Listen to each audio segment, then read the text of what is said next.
Well, all right, you guys. It's been a while since I did a video on GTII. And let me just start out by saying this is all my opinion. It is not financial advice, as all my videos are. But I want to get something out because I think we're on a precipice of a breakthrough. I believe that when GTII finally is released from the suppression by artificial means that the Kramers have put on it, combined with the necessity of back offices to cover the error, I think the stock will be $500 in 1 hour once it breaks. Now, I'm not saying it might take a while to get through. Is it 10, 20, 30? I don't know the exact puncture point, but when the walls fall, when the dam breaks, when the crowd invades the Capitol, when the dogs get off the leash, I can't think of any other analogies. I think it'll be $500 in 1 hour. I think it'll be $750 in 75 minutes, which is less than 2 hours. And I think it'll be almost $1,000, $987 within 3 hours. I think there will be spikes in it. I think it's also possible that you'll see 1,500 in the first 15 hours of trading. I can't do the arithmetic on that, but if this goes on for more than 1 day, it might be the second day or so. It could happen the first day, but I think a spike could go to 1,500, 1,597, 2,584, or 4,181. This is going to be a move of your lifetime, and you don't want to miss it. Now, having said that, we've been in this almost 2 years. Well, come April, it's 2 years, so 1.5 years, 18 months. So it's been a long, frustrating ride. But the only thing that should pull you away is if you have to pay for something and you have no other choice, or if you have a better investment. And I just don't see, I am trying to think. I think the only investment that would rival this is silver, physical silver, because for the same reasons, I think those markets are manipulated as well. But silver, I forget what the premium is, but let's just say silver's around $20. I think silver could go to $200 or $1,000 an ounce in a panic. Well, you're sitting on a stock that I just told you I think can go to $1,000 a share very quickly and higher. Now, these will be spikes, so you've got to have your orders in. You got to leave something on the table for the next guy. You got to take something off as it goes up, because otherwise you could look foolish. I used to ask, well, I learned it from a old timer, but I used to ask my clients, what would make you matter to miss out on $1,500 a share, or put your orders all in at $1,500 and it only went as high as $600 and then it went back to 10 and you missed out. I think the way to avoid those disappointments, because it will always disappoint you. You're not going to hit the top. But the way to avoid that, I think, is to stage your orders in. My own advice, and I would not follow my advice, is don't put orders, GTCs in at low numbers. I think you can get those low numbers after, if it rallies and then stumbles and then comes back down, I think get those low numbers while you're sitting watching it. You can re-enter orders down at lower numbers. I'm talking 25 and 50 and 75 and 100. But on the way up, I don't think you need to have orders in at that level. That's my opinion. That's an aggressive opinion. But you certainly should take your original money off at some point so that your better half isn't upset with you. Now, the reason I'm making this video is because I know some of you have been having sleepless nights and you like to fall asleep to my videos. But the real reason I'm giving it is I think we're at an inflection point. I think that we can control our own destiny here right now with a little help from each other.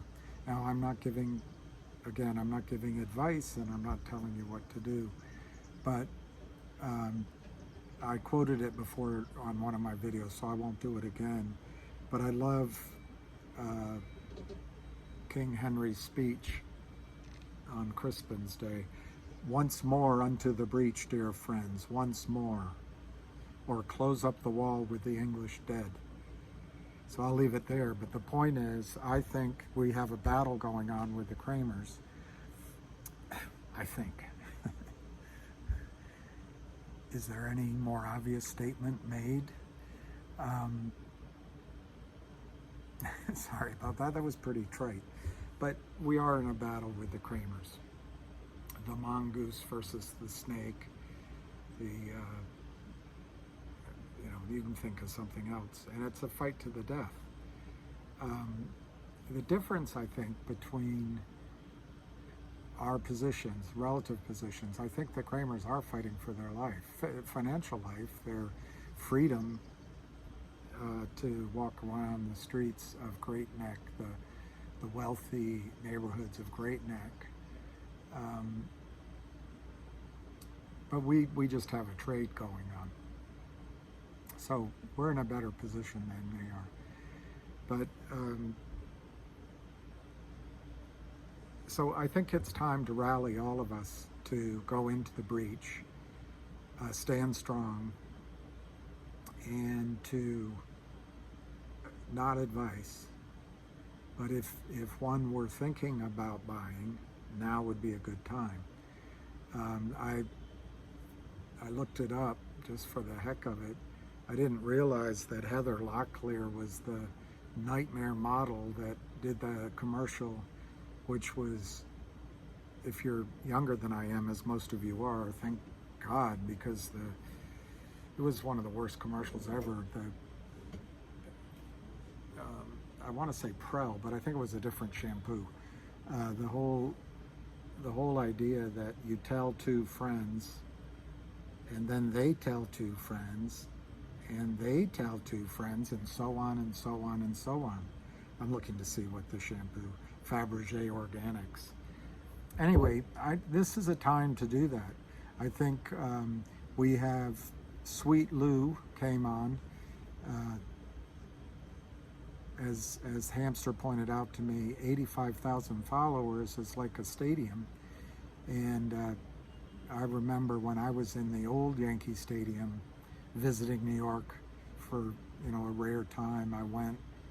I think it was when I was training at Merrill Lynch, and a few of us went. But I want to say it was the 6th or 7th inning. The Yankees are losing. There's two men on. I want to say second and third, and 2 outs, and the crowd started calling, Lou, Lou, Lou, Lou, and whoever the batter was, I can't remember. Was there a guy named Steve something? Steve, anyway, an outfielder. So, everyone's calling Lou, Lou in the whole stadium. I think it was only like 35,000. They're all cheering for Lou. And it was Lou Piniella. And I was so excited. Lou, to my memory, he was a left-handed batter. I could be wrong. But Sweet Lou, as they called him, he came up and he hit a ball over the sort of short second area and scored the runs, and the Yankees won. It was so exciting to hear the cheering, and it was Lou, Lou, Lou. So I'd like to get that happening for Big Lou, is to get all of his people cheering for him. We've got Avid Trader, whose videos are just exceptional, and his voice is amazing. He speaks with such authority and enthusiasm. And we've got the Hammeister, who's incredible. You should watch. He's, you go on Twitter at $GTII, and you can follow more information than you want. But it gives the phone number, which I don't have in front of me, but Hamster gives a call every trading day at 3:40 for 20 minutes. Today it was a full half hour.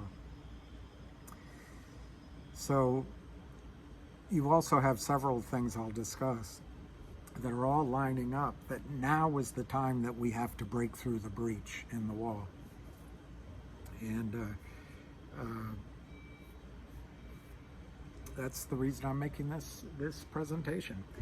So I was in New York,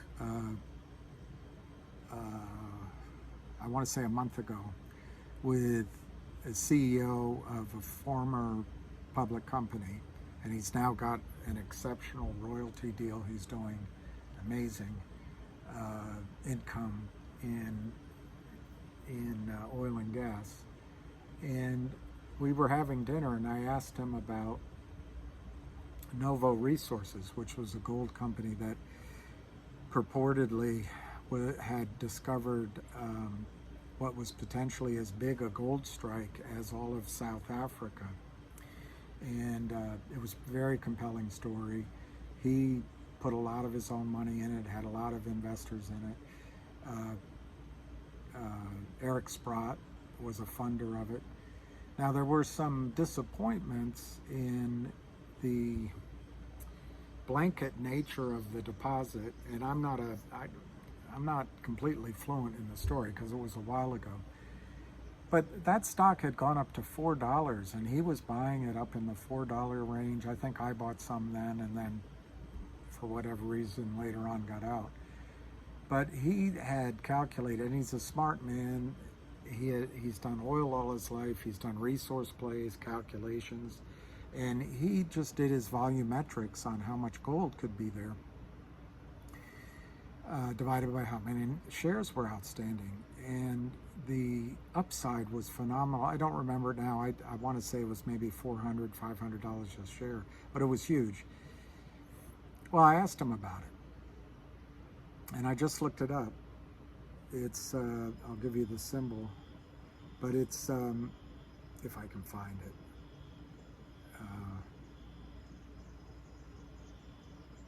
Well, maybe, there it is, sorry. It's called Novo Resources, and the symbol is NSRPF, NSRPF. Guess where it is? It's 34 cents. I looked it up. It's been naked shorted to the smithereens. And so sometime in over the course of the last 40 years of self-indulgence and blindness that we're all living in, this idea that we can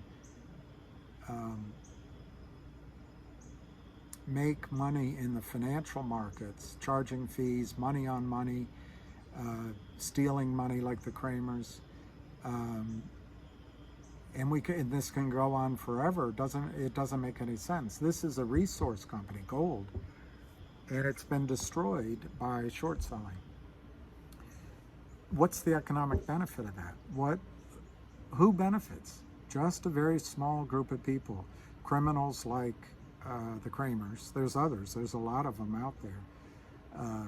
Hamster once told me about a guy that was so broke, he spent days or weeks on Hamster's sofa, I think, but also owed money to Hamster. And this cocksure guy disappears. Ham never thought he'd see him again. And he shows up on his door with this big, huge business card, so thick, you know, you could drop it on the table, makes a sound, dressed like a gangster with a, you know, with a beautiful car. And he showed up to pay Hamster back. I forget what, 20 grand or something. But Ham asked him, so what have you been doing? Oh, I been shorting stocks. Oh, really? Yeah, I got banned from the industry, but I found this silver company, and I shorted it, and I made $200 million. $200 million. And he got fined by the SEC, 3 or 4 million, banned from the industry. But he gets to keep his 190 million. How long as a society can we do this?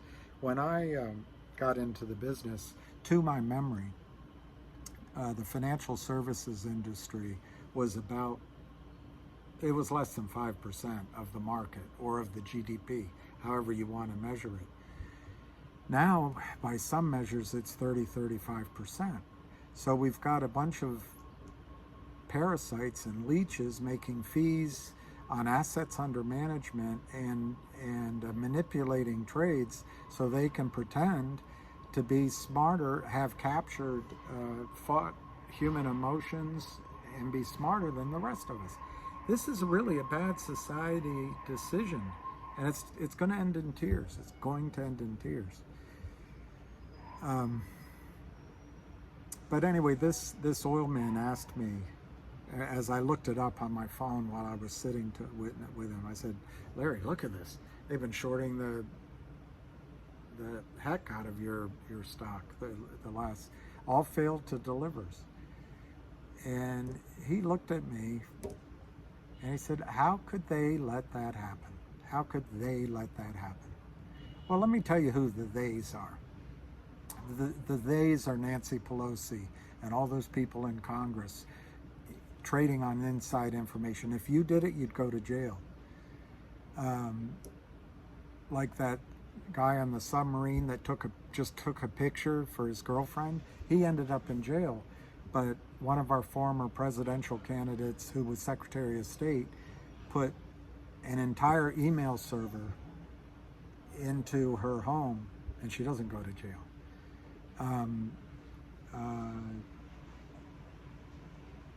You know, this guy Gary Gensler, he's made his fortune because he worked at Goldman Sachs. He also was very close to the Clintons and the Democratic Party. Remember, Hillary got paid $500,000 a speech. So the Democratic Party and Wall Street in bed together. And Goldman, I think it was on Twitter, made 75% of its income, I don't think revenues, I think income, from the stock loan department. This is a massive profit center for the big firms. In fact, by having failed to deliver shares in the hedge fund accounts and in client accounts, their assets under management go up by some factor. I mean, it could be huge, but it's certainly, I would guess, in the 20 or 30% more assets under management than otherwise would exist, and they can charge fees on that. Currently, the other thing that happens is that currently, I read it, and I can't remember where I read it, but less than 20% of business on Wall Street is retail, guys like you and me. The rest is all big funds, managed money, mutual funds. And the regulatory guys don't care about us. What they care about is making sure these big pools of money keep making money so they donate to the Democratic Party. But it's also, just to be fair, the Republican Party hasn't done anything to rein this in. But it was Bill Clinton, who was more Republican than any president. I'm not going to say how I voted, but I will say I'm a lifelong Democrat. But the idea that the financial markets could regulate themselves. That all expanded under Bill Clinton. But you remember, who was that guy, the SEC guy, Pitt or Pot or something, under George W. Bush, the son. He let the investigation into insider trading at Harken Energy and Arbusto, which is Bush in Spanish, just fritter away. But those could have been really serious charges. So it's both parties. That's my point. It's both parties. But they don't care about you. Gary Gensler doesn't care about you. FINRA is there was a woman that located and announced that she found 2 entry people taking their Series 7 exam. They cheated, and she patted herself on the back and rah, rah, rah. While this amazing amount of corruption, and it's not just white collar corruption, it's literally stealing trillions of dollars over the last 2 decades, and it's got to stop. I don't know. How are we going to fight wars? How are we going to leave a world for your children? I don't have any. So anyway, that guy said, how could they let it happen? And I just think that the system is there's so much money made for the elites that what do you call them? Reporters like Gretchen Morgensen. She doesn't want to write a article. Why? She wants her kids and her grandkids to get into good schools, and she doesn't want to be ostracized. Money is not only an aphrodisiac. It's something you get used to. The regulatory people aren't going to do anything. The congressmen aren't going to do anything. They all want jobs at the big hedge funds because they think these guys are geniuses. Go read the book Black Edge by I wrote down the author's name, hard to pronounce, Sheila Kolkatar. But Black Edge is a book, I read it, believe it or not. It's a book about Steve Cohen and SAC Capital. And Steve Cohen, I mean, in my judgment,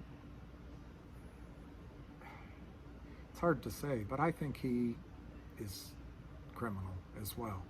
He moves up. Black Edge means you get information that is not public. I guess White Edge is public information.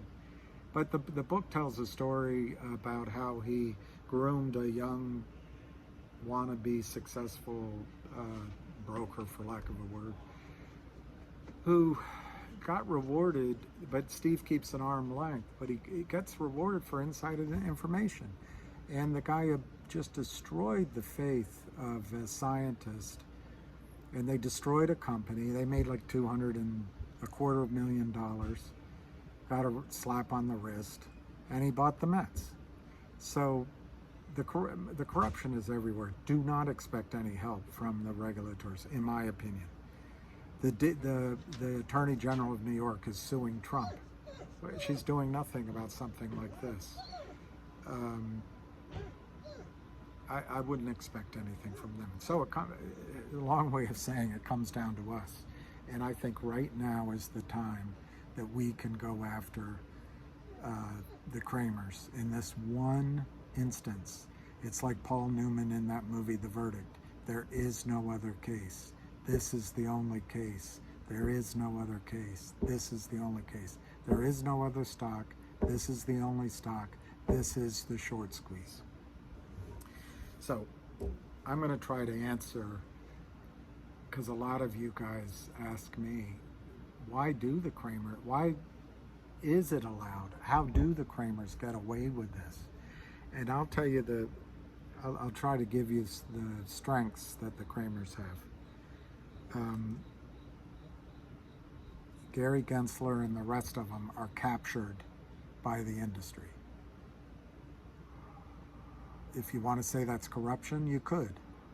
but you can certainly say they look the other way and do nothing. Brilliant guys like George Donahue and the guy from Overstock, I'm having a Joe Biden moment. I can't think of his name. Anyway, they've researched this, they write it, but the SEC knows all about it. Gary Gensler knows all about it. He does nothing. He does nothing.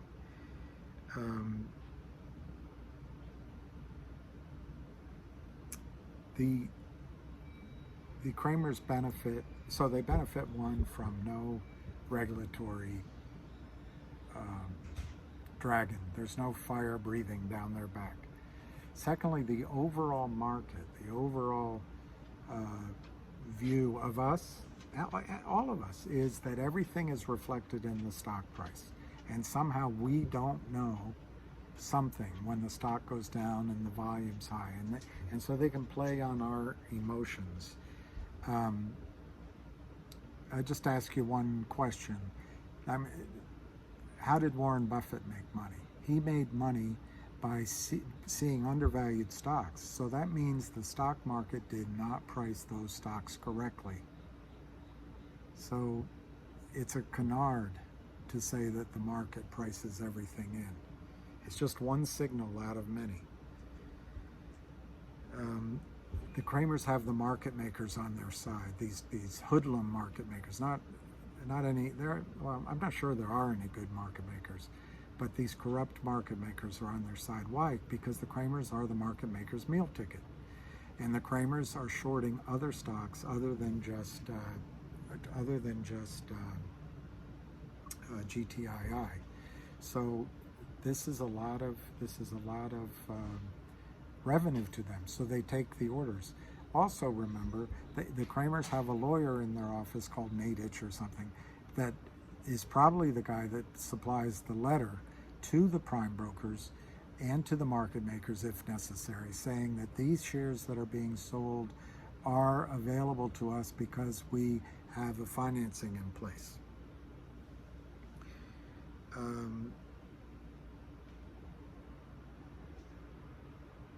So to summarize the Kramers' strengths in this situation,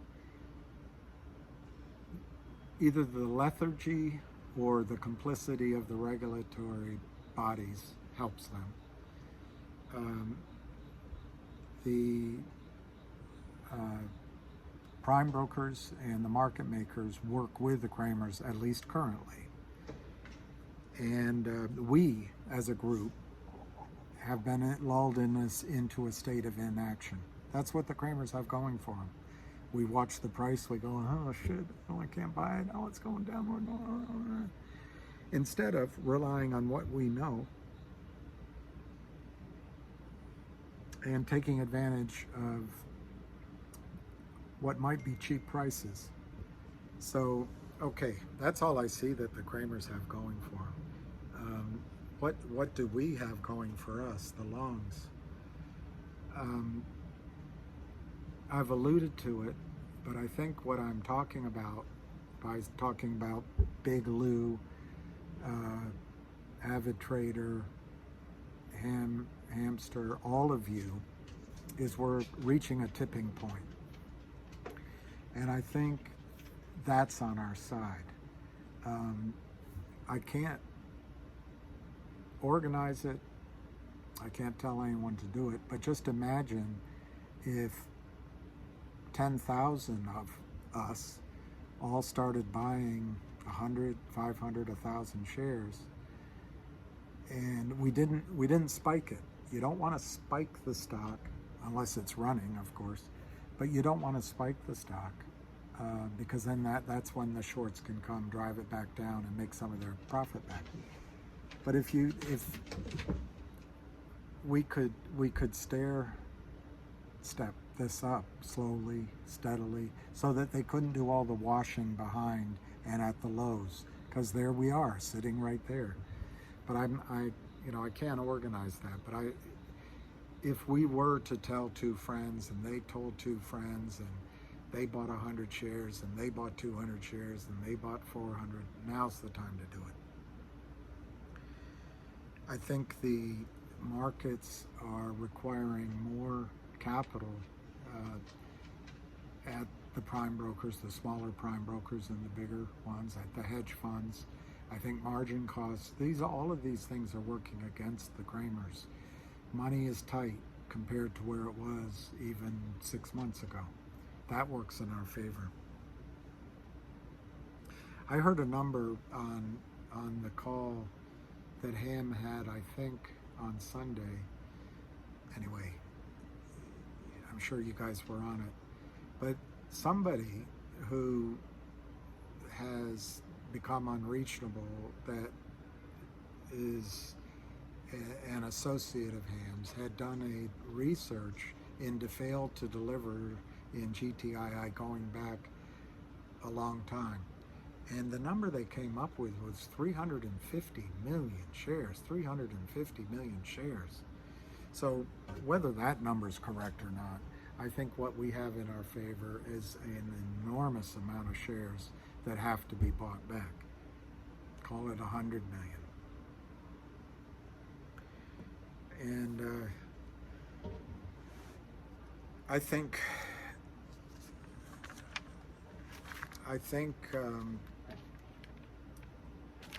two things I wanted to say. That's true. I think you have to understand that, as Ham always says, there's 4 tickets in the United States. There's buy order, sell order, sell short, legitimate short, which is a fair playing field because you borrow those shares exist, or the reg show exemption, which is where these naked short guys come in. I would add to it that you can divide that 4th alternative into 2 parts. There's these bastards that do the toxic lending, and they can sell as many shares as they want. But there's at least the patina of protection that the prime broker and the market makers can say, yeah, well, they're going to get the shares. I doubt that they stop at the proper limit of shares. I think it just keeps going. But that's the cover. But there's a second part, call it 4B. That's where these guys are just shorting stock that there is no protection. And that's where the Kramers are right now in GTII. I think the primes believe that the Kramers have protection because the lawyer probably wrote a letter. But the Kramers are selling, as you know, they're selling stock that doesn't exist. That works in our favor too. Every day, like today, they just dig the hole more deeply. So we have to fight what the Kramers have gotten us into. We're disgusted. And that works sort of in their advantage in several ways. One, when the stock starts going up, if we're long, we'll be inclined to sell sooner than we otherwise would with a big, phew, got out of that one. Two, if we're considering buying, we may not buy looking at the trading. And we might even sell now. So I think now's the time to fight all that. And remember that we have knowledge that you don't have in any other stock. We have knowledge in this stock. So all right, I'm not going to look at the time because I'm embarrassed by however long this has taken. But if you want short videos, watch Sweet Lou. If you want precisely 20 minutes of conversation, listen to Ham. With me, you never know. All right, so just to wrap this up, I'm going to go over 1, 2, 3, 4, 5, 6, 7, 8 reasons why now is the time the stock is going to break out. And I might think of another one.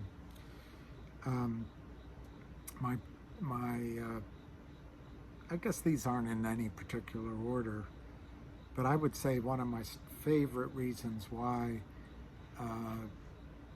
the stock could start to run now is cash. For the first time in a long time, GTII is going to have cash flow, and cash in their hands from an offering. That's number one. Number two, this 1-800, and by the way, all of these are interrelated, but number two is the law firm. It has been acquired, and that is truly a company-changing event. Now, the Kramers sit in there. Did you see the picture of their office? Those guys all look like they have an IQ of, hey, Vinny. You know, Don Rickles used to joke about Frank Sinatra would come in with the guys to listen to him. They bring in these guys. They say, "Hey, Frank, is that joke funny? Can we laugh?" They just look like lugheads. So that's the research department at the Kramers, and don't believe it. They only know one thing is to sell. So you got to stick with your own understanding of the news, not what the price is telling you. It's just an opportunity to buy if you're right. I think you are right. But you can buy a lot of stock right now at 70 cents, 80 cents. When it starts to run, you won't be able to buy a tuppence at $100. It'll be on its way up. You'll be going, oh shoot, I should have bought. Shoulda, woulda, coulda. Okay, the third reason I have is Ham himself and his whole team. I mean, the not his team, but the whole group of people working with the company. But I think Ham's amazing. He's teaching you. There's a guy named Gerald Salenti that you should follow, but he has a saying that when people lose everything, they lose it. And it's in reference to how the financial markets and systems are hurting middle class people. And I think the Kramers are hurting investors. But it reaches a point where people just are going to revolt. And I forgot why I brought that up as it relates to Ham, but the Kramers count on us quitting, and Ham, it just will not quit. And I tell you, that is an advantage. Oh, I know what I was going to tell you. Once you learn what Hamster's teaching you, it can't be unlearned. So it's, you know, the elite, whatever you want to call them, the powers that be, when they try to pull the wool over our eyes again, we're not going to have anything to do with it. And so these rules and these abuses are going to have to change.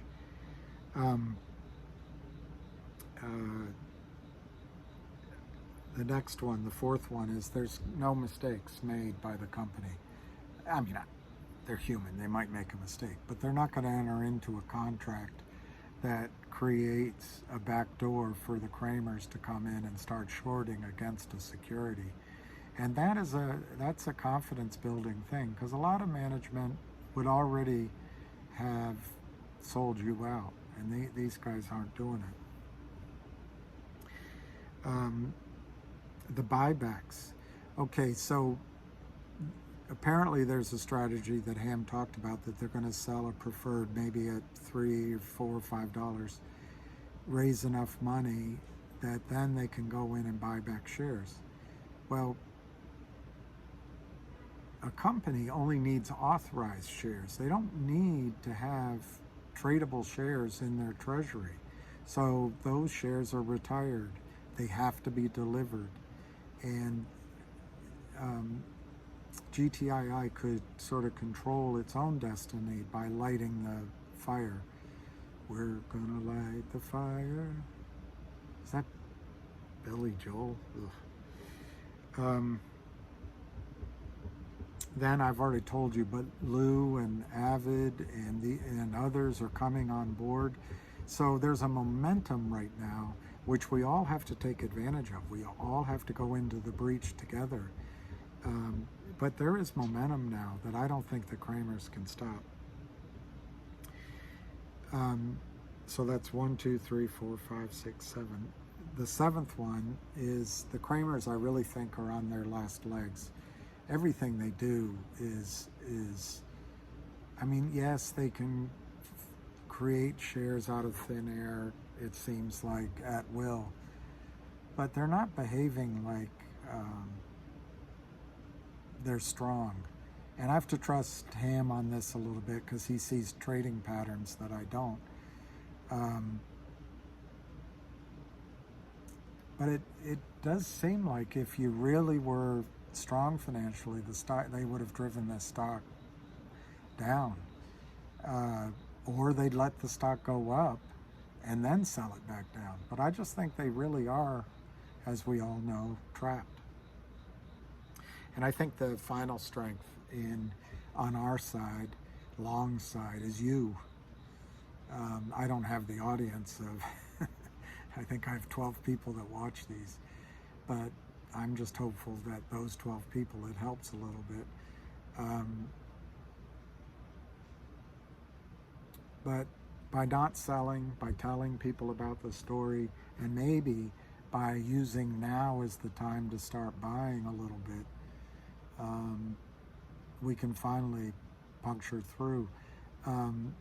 If we get, somebody asked me about my chart reading, and frankly, I do it, but I don't spend hours looking at charts.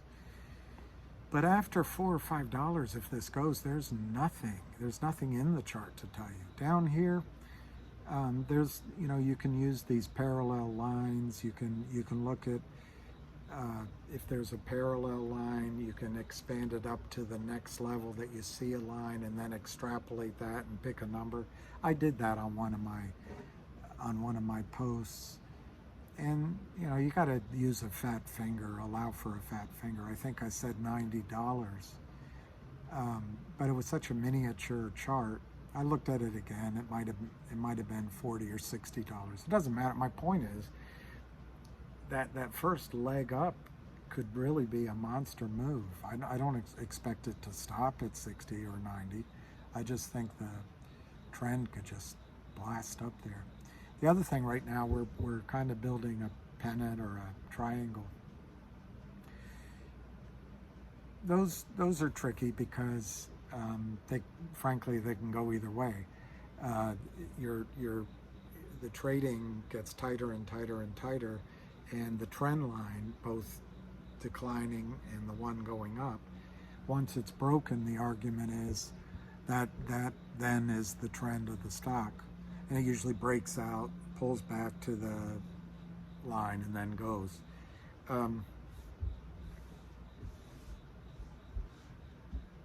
I think on the one, it's you can see whatever you want to see in a chart. But I think in the triangle, the pennant that's being created right now, I don't think there's a whole heck of a lot of upper targets that have defined that line downward. But on the lower part of the pennant that's going upward, the lows are higher lows. Each low is a higher low, and I tell you, that is a great bullish sign. So I think we're gonna, maybe not tomorrow, maybe not the next day, but soon and for the rest of our lives. Somebody quoted Casablanca. But I think soon, in a few days, we're going to break out to the upside. And 90 cents, $1.28, maybe several short stops, 150, 175, $2. But if we get over 275, there's going to be cash coming into this company, and they can go out and redeem shares. And then it just becomes an avalanche. I was thinking about something when I was talking about Ham to tell you. Oh, I think that the most exciting possibility here is Ham himself. We're all salesmen. Every human being is a salesman, but Ham is a salesman galore. I'm a salesman one step below.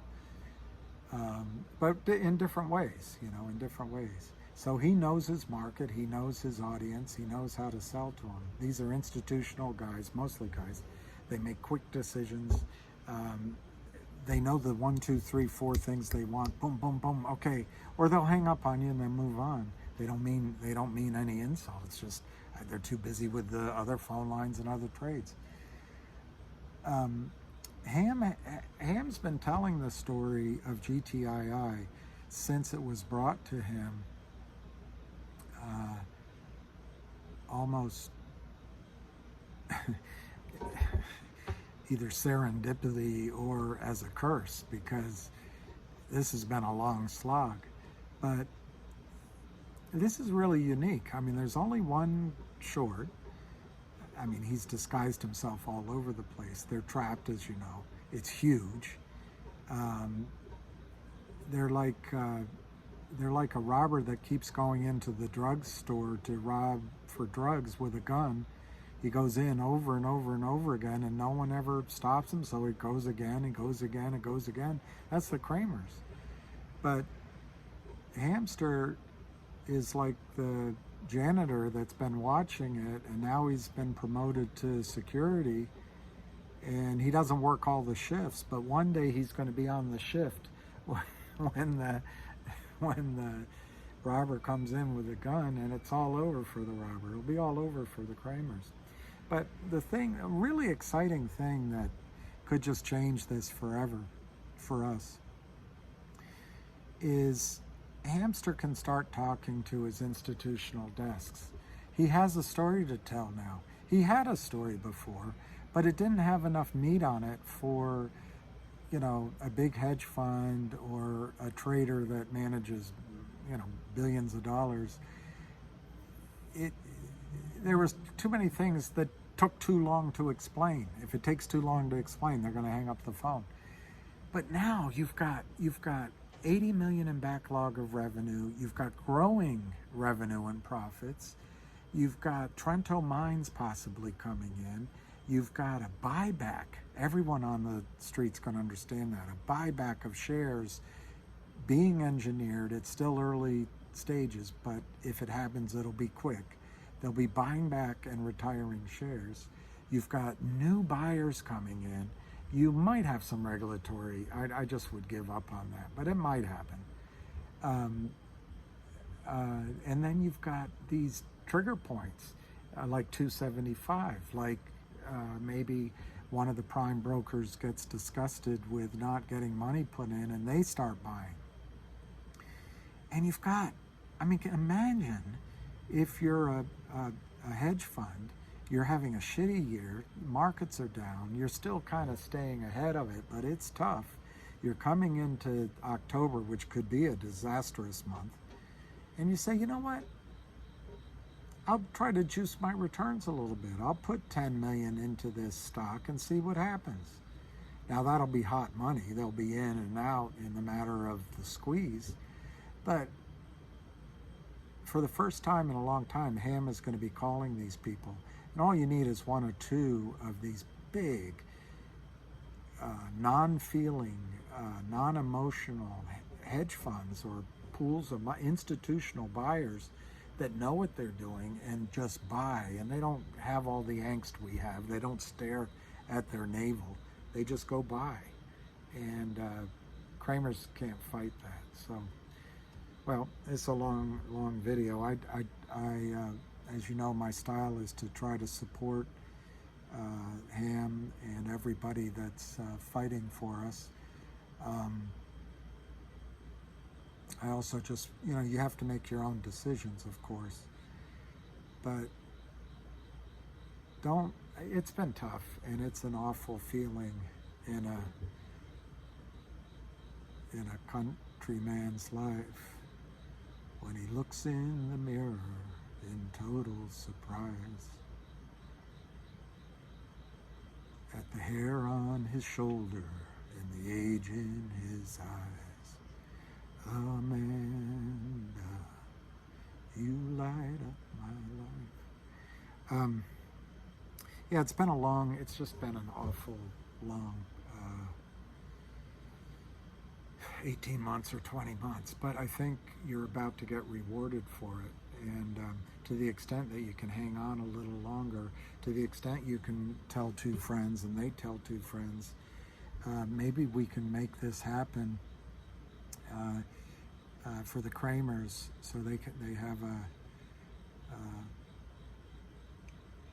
you know, I want to say Rosh Hashanah, but I'll try to say something different. They'll have a October that they never forget.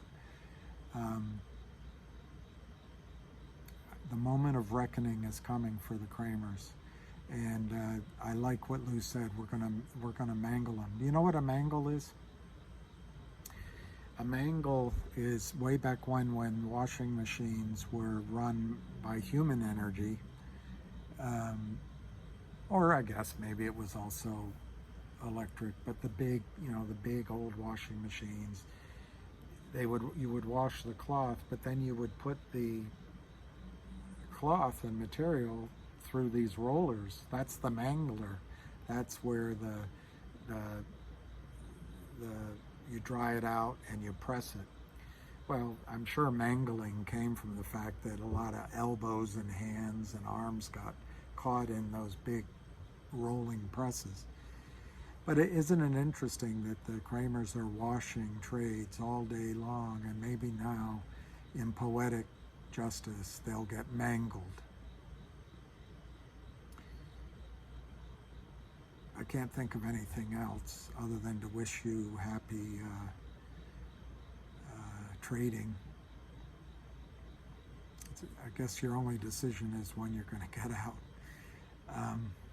But hang in there. I really think this is going to be in the record books, or we could be wrong, and you've risked 60 or 70 cents. But was it in The Big Short? Those two young men they started with 100,000, and I think they went to 35 million, and their whole premise was buying options on stories that people weren't paying attention to that had huge upside, but they could buy options with very little premium, and they could buy those options in size. I've done that in various years. You know, when oil and gas always cycles, and no one thinks, for example, that I didn't do it this year, but no one thinks natural gas prices are going to go back up. Well, you go out and you buy a bunch of calls in different gas companies, or even on the index itself, and you pay next to nothing for it. And another way of describing it, you could have bought puts on all of the Apples and Facebooks a year ago, leaps, long-term ones, for next to nothing, because no one thought they were going down. And then when it happens, the returns are just massive. But the problem with options, as I've experienced so many times, just now with a bunch of Kodak calls, they expire. And the difference here with GTII is you can get in while no one's paying attention and accumulate a reasonable position in what's essentially an option price. And when it falls, when the Kramers fall, you can just get outlandish returns. You know, I'm not talking 50 cents or $2. I'm talking 100 times, 1,000 times on your money. Remember also in The Big Short, that guy's name was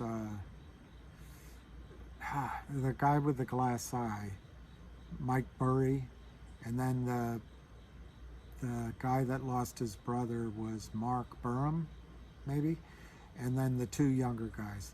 They had made the right bet, and all around the markets were falling, and the news was bad, things were collapsing, and the firms came in and asked them for margin money. They had to actually meet their margin requirements, or their premium requirements. They couldn't believe it. Well, you don't understand how much hubris there is on Wall Street. Everybody lives in this bubble. They think they You know, they're when they go to the bathroom, it doesn't stink, and but we're all just human beings, and they are too, and we all as humans have a recency bias, so we only project forward what we've recently experienced, and they've experienced the good times for the last few years, and they just can't see that it's going to end. Well, I think the Kramers are like the Roadrunner. They've run off the cliff. They're hanging out over the cliff, and all of a sudden they're gonna go down. And my prediction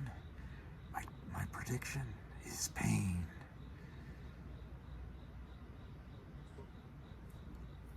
I'll finish with one more that just popped into my head. I love out of Unforgiven. The young man has just killed his target in the outhouse, and he's sitting with Clint Eastwood, and he says, "I got him. I sure got him. I killed him." And he says, "Well, he had it coming. He had it coming. I could." And Clint looks down and he says, "We've all got it coming, kid." Well, the Kramers have it coming. All right, I'll leave it there. If you listened all the way through, thank you. If not, I hope you got something when you quit. And if you fell asleep, I hope you have a good night. Cheers and out.